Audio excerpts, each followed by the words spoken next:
But let's talk about some Week 15 defensive streamers that could help propel you into your semifinals. It happens every time this time of year where a defense goes off for 25 points that you could have picked up. So similar to some players, these are defenses that even if you don't have to use them, you might want to consider picking up to block your opponent from using them against you. That is a name of the game here at these stretch runs. So let's talk about a handful that I could see blowing up here in Week 15. We'll start at the top of the list with the Indianapolis Colts, 42% rostered, facing Pittsburgh. And yeah, I get it. They just got smashed by Cincinnati.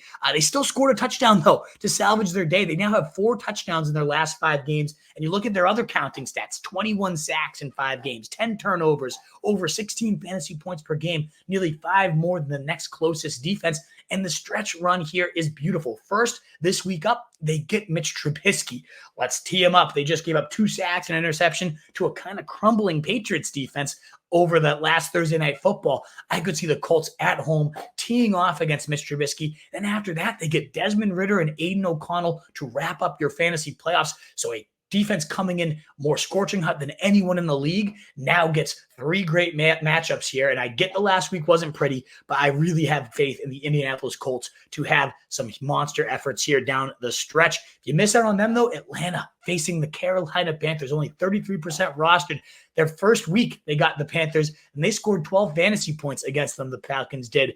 And they had 10 points allowed, 2 sacks, 3 turnovers in that effort. But now you look at the Panthers seemingly have only gotten worse since then. They've surrendered 4 or more sacks in 7 of their last 8 games, 3 or more in 8 straight. There's been a minimum of 7 fantasy points allowed for defenses since week 8, 21 points or more allowed in 3 of their last 7. So we've got a great floor, a high ceiling, and in Atlanta themselves, 12 and 17 points in 2 of their last 3 games here. They've been playing well as a unit themselves too. So I think against the Panthers this week, that the Falcons are a wonderful, wonderful stream. Now, both of those teams are pretty highly owned, though. So if you miss on them, the Raiders defense, only 8% rostered. Despite their last 5 games, they've been a top 10 unit in 5 of the last 6, 13, 19, 8, 8, 0 against Kansas City, but then 12 points as well. All of those, again, in the top 10. And we talked about an Easton Stick coming to town. It's a low point total. They're the home favorites here. I think Max Crosby is going to feast upon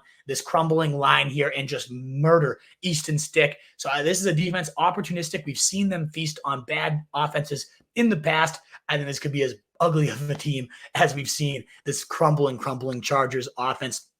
Last team I wanted to shout out is the Rams defense, more so because of this week's matchup plus the rest of season.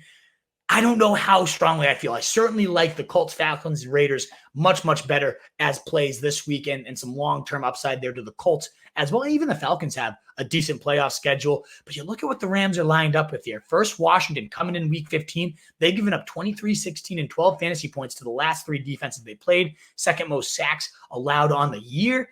It's just a Rams team that's really, really middling. They only have 1 game with 10 or more fantasy points. It was 10 on the dot here, and that was all the way back in week 6, really kind of hovering around 4 to 5 fantasy points per game with very minimal blowups, very minimal upside here. So that's why I'm not overly enthused here. But they do get New Orleans next week with maybe Jameis Winston turnover master, and then the Giants have given up the most points to defenses in your championship weeks as well. So maybe if the Rams can catch a little fire here against Washington, who has been a very generous defense, they snowball that into a couple more big efforts. Wouldn't shock the world here if the Rams have a nice playoff stretch run here. But I certainly would start with the Colts, Falcons, Raiders first for week 15 needs, and especially the Colts if you want a playoff for your entire defense. If you want a playoff whole overview of the defensive landscape, I would go back to last week's stream. I have a clip of it there of just the playoff defenses. The only thing that's really changed from them is Jake Browning has looked really, really solid. I mentioned the Chiefs are a great playoff defense because they get Browning in the championship week.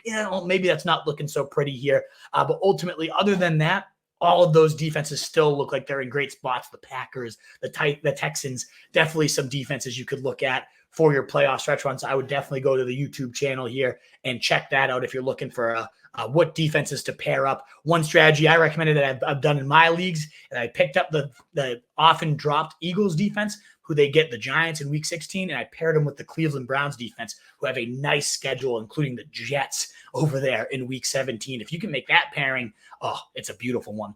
What is up, you fantasy wolf? Thanks so much for tuning in. If you haven't already, share your thoughts in the comments, check out some more videos, and join the newest Wolfpack by subscribing below.